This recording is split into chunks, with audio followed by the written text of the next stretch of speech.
So, welcome to our podcast. Today's topic is butter. So, going straight into what this well, I guess a lot of people could talk about these things, and you hear, oh, butter's good, butter's this, and it's back on. Now that the what would you call it, the powers that be are kind of backing off on the anti-butter stance, like the people who follow them, which is like most mainstream news and media, are able to say butter's good now. So I still wouldn't trust that group, because they're just a reflection of what's being allowed to be said from the top. So I would try to seek deeper into this. That's what this podcast is here for. It's a very short one, but we go deeper into butter. And so butter is not to be used the way most people use it. Butter is a medicine. It's not something that's just, and it's very important to cancer, to bring toxins out, to pull all that stuff out into the bile and into the stools, and to bring these things out of the body. It's a great detoxifier, especially if it's unsalted. So it has to be unsalted because the salt reverses its polarity to some degree, and then things can't be offloaded onto the structure as well. Now, the structure of butter is lipophilic. What's the word? There's a word for that.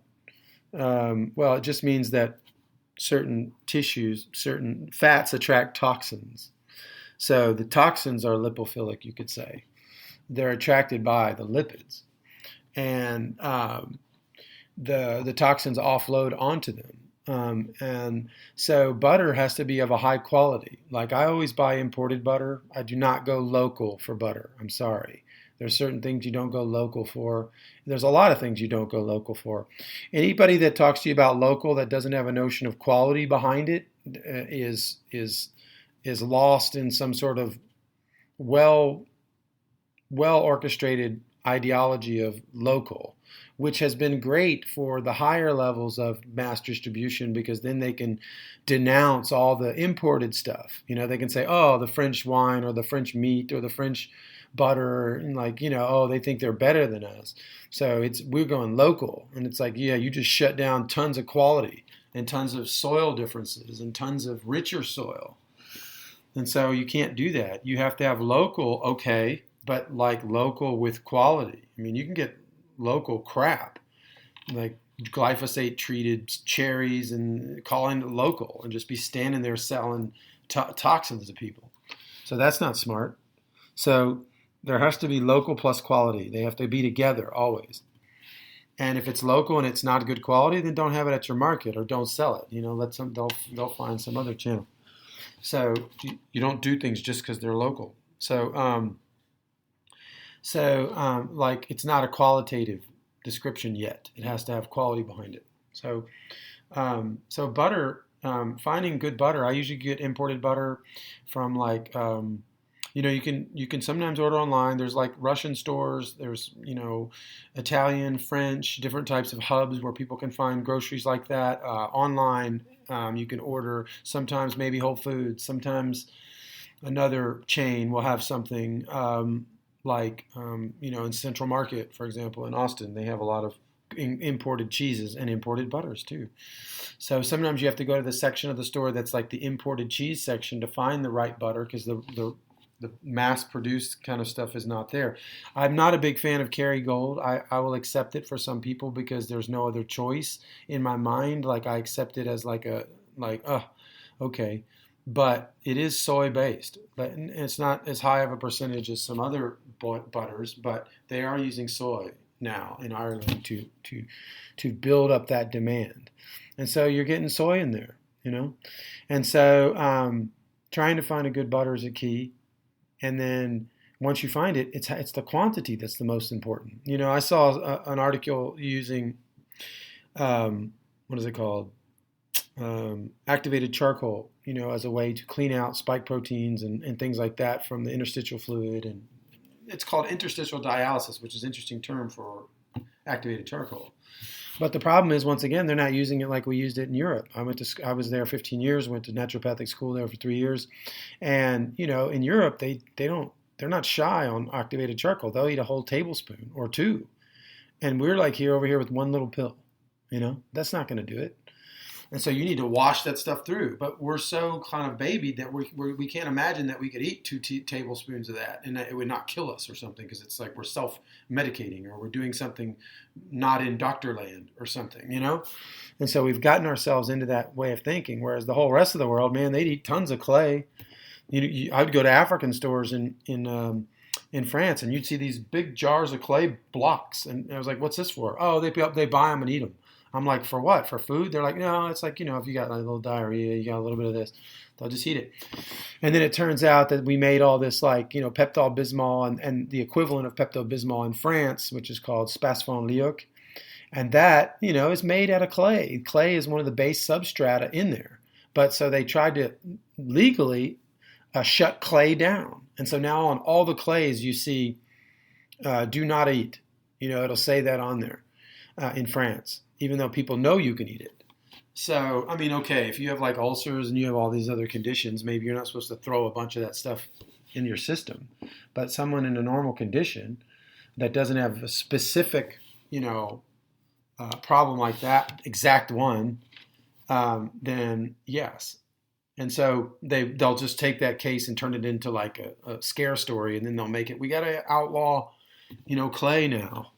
And so like, when you get down to outlawing clay, you're basically, like at the, people should be able to see through that. You know what I mean? I mean, it's like, it's base. It's there. It's been there through history, but they don't know much about history. They don't know about geophagia and the eating of clay throughout millennia in history, and for poisons, toxins, for everything. Birds eat it. When they ingest toxins or poisons from different things. So learning to, the butter is offloaded in the same way that the clay is offloaded. There's a way that the body offloads toxins off on this material, and then it comes out, and we gain thereby the A, D, E, and K, and a lot of the other vitamin E and the lecithin, and a lot of the good things that are in butter as well, which lecithin helps break down cholesterol and everything else. We don't get the Wilson factor and some of these like really cool features because we don't have raw butter anymore, but we get most of the good stuff out of butter without it being raw. Now, in other podcasts, I talk about making your own farmer's cheese with raw milk that you can get at farmers markets now in Texas, at least legally, or ordering it from Amish farms if you're out of state, possibly. But what I'm saying is that these, you can make your own farmer's cheese, which has a little bit of the butter in it, and you can get some of the Wilson factor through that angle.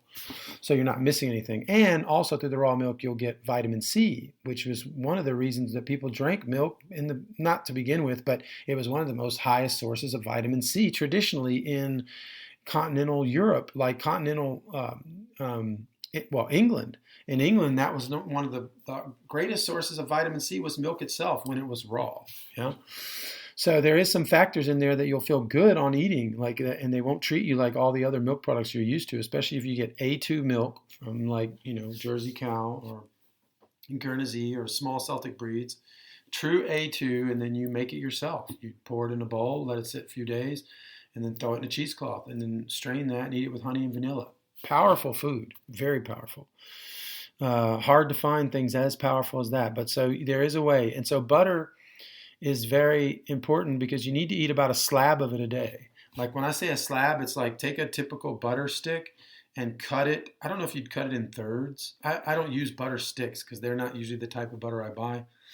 But, the thing looks like it's about a 1/2 inch to 3/4 inch slab that, if you hold your thumb and your index finger together in both hands and you make a little shape with your two hands, this little rectangle. That's about what needs to be eaten every day. It's about 75 grams of butter. And what's funny about that is traditionally we ate that much butter per day. If you go back and analyze the old cookbooks from former times and you looked at all the food they ate in a given day, you'll find that they were eating at least 75 grams of butter per day. So in the modern world, because you're not finding butter cooked in everything and the right kind and everything else, get that at home and get your 75 in the morning. And so I eat it with like pumpernickel that I import from Westphalia, Germany, that you can find in America at Whole Foods, and you can also find it online. So get this there, that exact one. It's got a Jewish star on it. It's called Westphalia Pumperknickel, and it's Bavarian is the brand. I think it's like blue, the label. And so you got to get the right one because a lot of them cheat and they use like malts and beets and all this other stuff to kind of color the bread to make it that dark color. But when it's done right, it's a 20-hour cooking process, which allows for it to become that color. It's a whole different method, and the vitamin E is retained, and they can last a year, even in the package, without even being in the fridge. They'll last a year, and you can open them up, so you can order like 10, 20, and put them in it's a good safety measure, but even just to have them anyway. And so I'll eat this with the butter and honey, and I do that daily. And you need that. You need it. It's a medicine. It's not what we think it is. And so just turning that liquid sunshine around, which is the purified chlorophyll that's been converted from the green into the sun, the gold, and that whole reality coming back into the system and helping the skin. I mean, we got all these skin problems. Most of it's from not enough butter, and not the right kind either. So skip the local. If you have to go local on butter, there is local butter. I've seen like Amish butter that I ordered from Jersey cattle where they kind of like, hand whip it or churn it. And it's even got a lot of the, like it almost is tastier than normal butter. It doesn't taste like just fat. It has almost like a protein part, because it hasn't been perfectly separated. And so this is a great butter that's local. There could be other local butters that are good. And there may be some goat and other type of things that are good. But I usually would just get imported. And yeah, so anyway, butter, that's what the cowboy did, like I'm from Texas. I'm probably some part cowboy, but I was explaining that to someone. Yes, the cowboy brought meat and they brought the cattle and they did that and they were like ranchers and meat. It was meat based, you could say. But at the same time, what they did over time was those prairies would be restored and a lot of the areas would be restored and some of these valleys would be restored. And the restoration would set up dairy communities. And then the dairy communities would have as their prime product butter.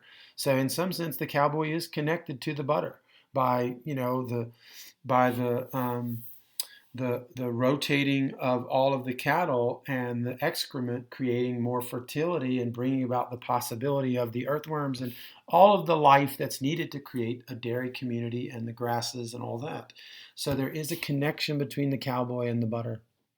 Anyway, more like that if you're into it at our podcast, theheartoftradition.com. Come check us out for the transdermal magnesium and the food ideas and wisdom, using ancestral wisdom to understand how to use food in a medicinal way, powerful foods that most people have never heard of that are right in front of their eyes or right around the corners from where they're living.